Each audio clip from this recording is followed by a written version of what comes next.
Jackie Parnell, and today I want to talk about home birth. So if you've seen my other videos, you know that I had 12 children.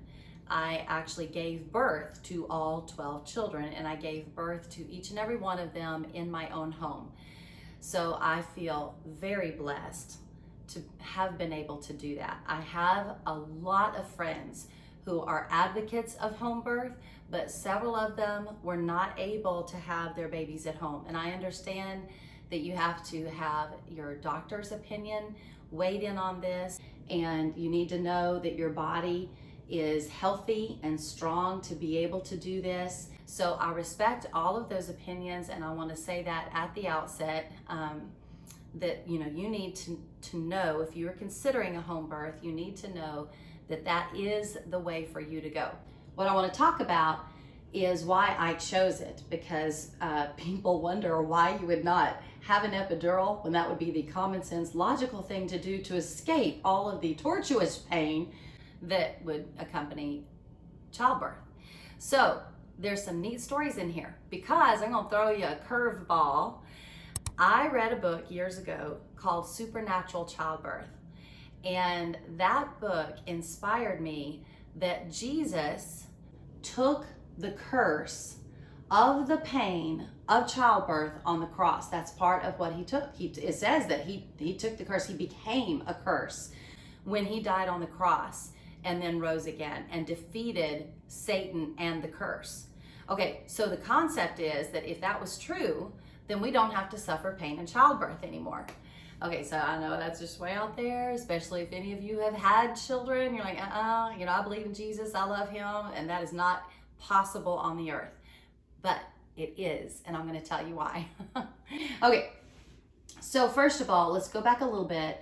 My sister is 5 years younger than me, and when she was 11 and 12 and 13 years old, she actually apprenticed under a renowned midwife in our area. Now this midwife is now in her 70s, and she has gone on to deliver, I think more than 5,000. I know at one time when, and this is years ago, it was more than 4,000 children. She's now delivered grandbabies. She actually delivered all three of my grandbabies from my daughters. So what an honor, what a privilege. She is an amazing woman. She's anointed of God to do this, and she has a calling on her life. So again, I had the privilege of being introduced to her when I was just a teenager, trying to find me a man that would actually want to have 12 kids. So, okay, there's a whole story behind that, because you're not supposed to try to find your husband. He will, but then we're not going to go there. The point being is that I got introduced to her early in life, and I got to hear the concept of what a home birth was about.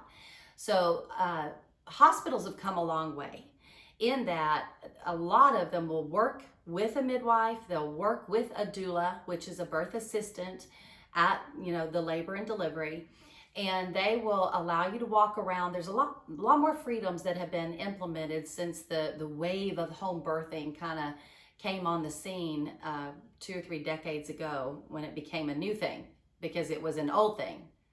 And then hospital birth was the new thing and the only thing that was accepted. And so home birth, it was kind of, a hippie thing for a while, that only the earthy, psychedelic 60s people would have babies at home, out from under the professional care of a doctor.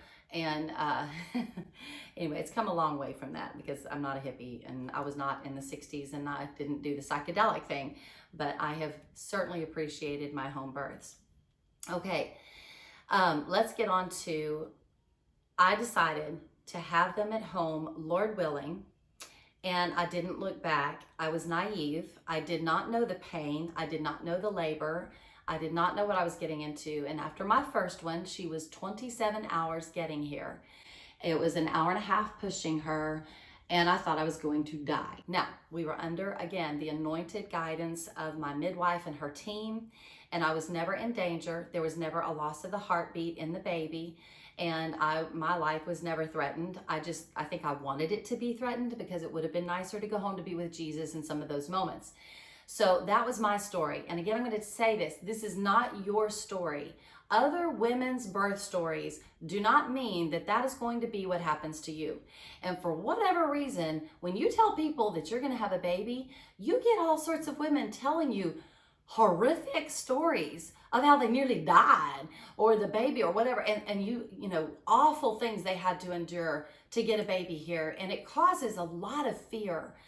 And so I want to dispel the fear because my births got better and better and better.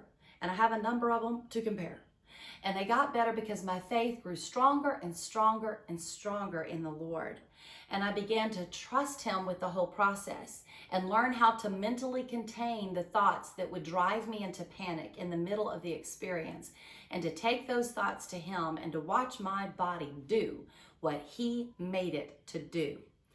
And so again, everything I'm going to share about on this channel is going to come back to your faith. It's going to come back to, where do you put your confidence? Is it in the Word of God, or is it in a doctor's opinion? Not that we discard doctors' opinions, and not that we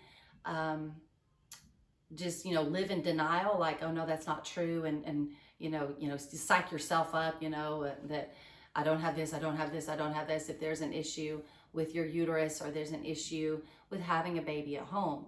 But what you do is you take the doctor's report and you submit it to the promises in the Word that the Lord will give you if you actually open it and read it and find out. Ask the Lord, what do you want to show me concerning this issue that the doctor has said? What do you want to show me concerning having babies at home?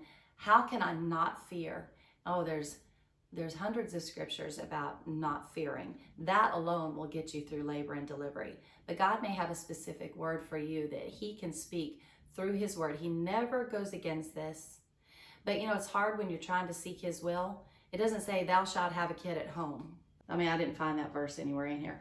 So we just know from history that that is a natural process, and we should be able to handle it. Okay, so let's get to this supernatural childbirth. My daughters, first of all, I went through, and again, my births got better and better. My husband has given me such a hard time because after 7, can't you just spit them out? I heard that even from my dad. Cracked me up. He's like, wow, my 7th one took 17 hours. All of the others were about 6 to 8 hours. But my 7th one gave me a run for my money. And so that was long. But he got here safe and sound, a healthy 10 pounds, 4 ounces. I can deliver some kids. Praise God. But anyway, but my last baby, my 12th one, I decided to try a water birth. And so we had the tub delivered in our area. We live in Texas, and so they have services where they deliver the tub to you. They get it set up, and you get that hot water in there ready to go. And I heard that it's nature's anesthesia, anesthesia. Yeah, that's the word. Anyway, pain mitigator.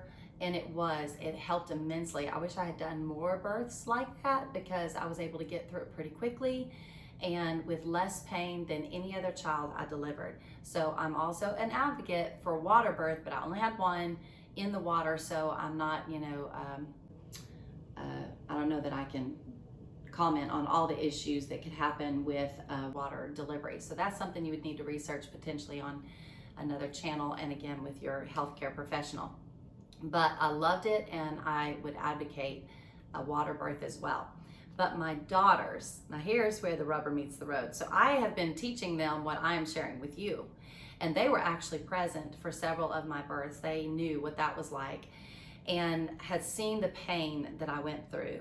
They had seen the agony that accompanied some of my labors and deliveries. And again, there were no complications that threatened the life of the baby or that threatened my life. So I was able to endure and to deliver these precious babies into this world. But they did not want to go through that, and I don't blame them. In fact, I'm really proud of them that they wanted children after, just seeing some of it, because it's hard work. It is hard. It's called labor for a reason.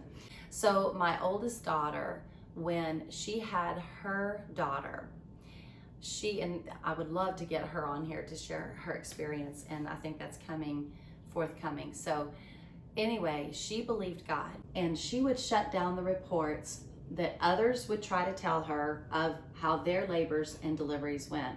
And when it was taking a turn south and it started to get discouraging, she would very politely, oh yeah, I don't want to hear about that. Let me just get through my experience first. And so people would stop giving their advice on what you've got to do when this happens and this happens, because all of their experiences are inevitable for you, right?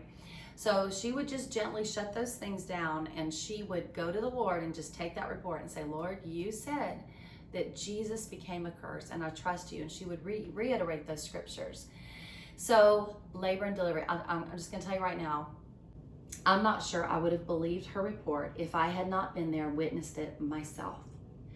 But that child gave birth to my granddaughter with no pain.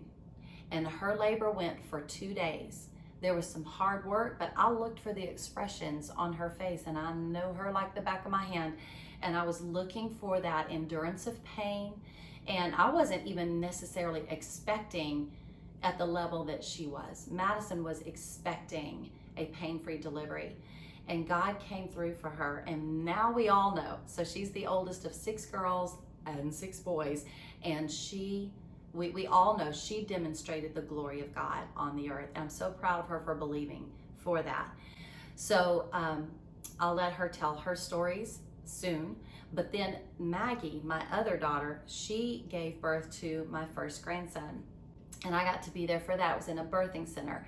And Maggie's, I don't think Maggie would say it was pain-free, but it was nothing like what I endured.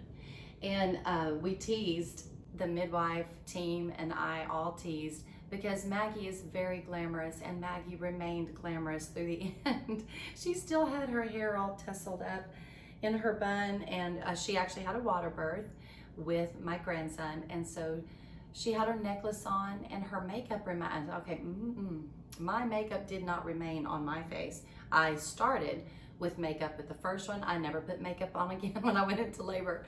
But Maggie was absolutely beautiful, and it was such a peaceful birth.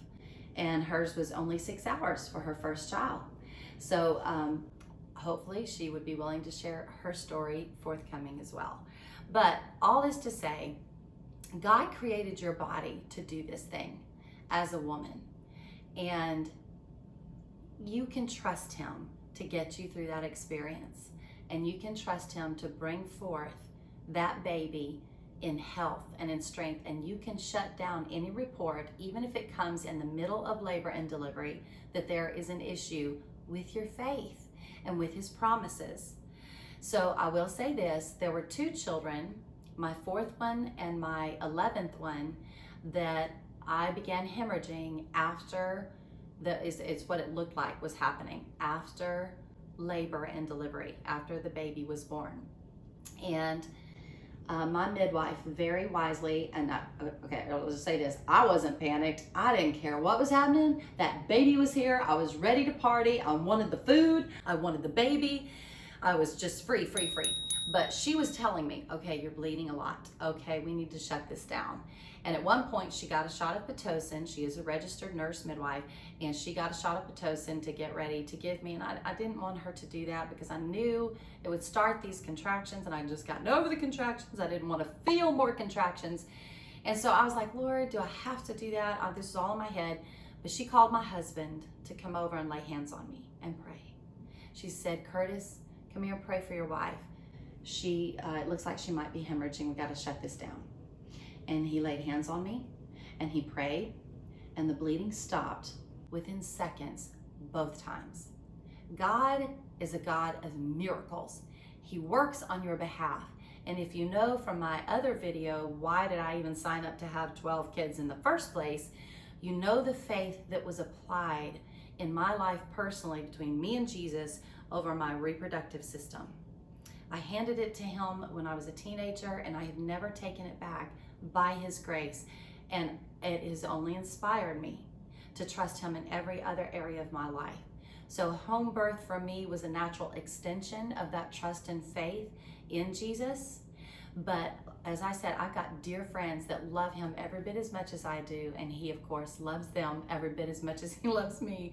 And they were not able to have their babies at home, but they still have God-filled, faith-filled stories.